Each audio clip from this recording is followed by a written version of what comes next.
Bonjour à tous, on commence notre revue de presse par la nomination des 30 potentiels ballons d'or qui ont été annoncés hier par le média français France Football. Dans cette liste, chacun y trouve son compte.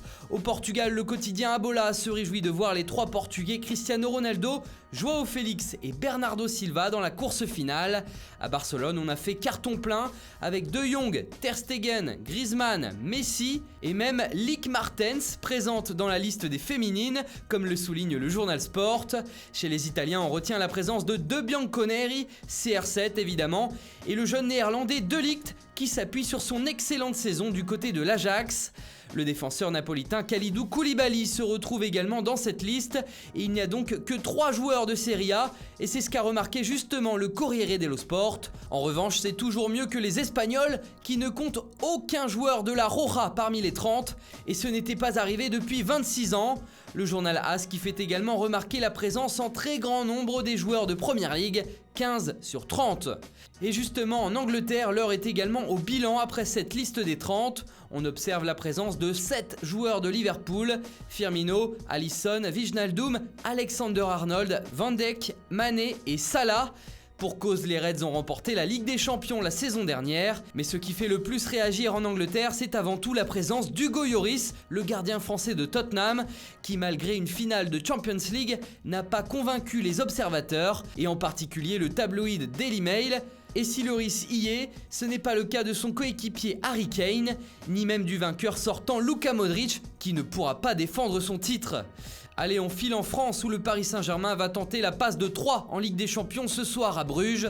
Après leur victoire contre le Real Madrid et Galatasaray, les Parisiens peuvent rester invaincus dans cette compétition et conforter leur suprématie dans ce groupe A, comme le rapporte le journal L'Équipe, qui ne manque pas de dire que Zidane est évidemment sous pression ce soir dans l'autre match.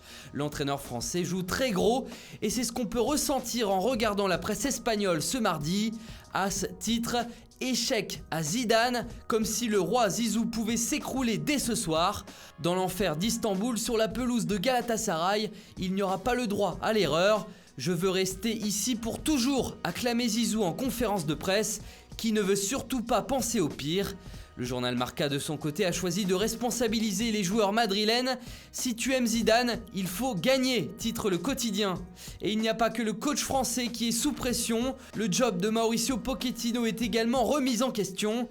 Il l'a lui-même admis en conférence de presse. « Si les gens parlent de mon futur, c'est normal », déclare-t-il. Les Spurs sont 3e de leur groupe en Ligue des Champions, sans victoire et avec une dernière défaite cuisante, 7-2 contre le Bayern Munich. Les journaux britanniques qui commencent aussi à remettre en question la position de Unai Emery chez les Gunners.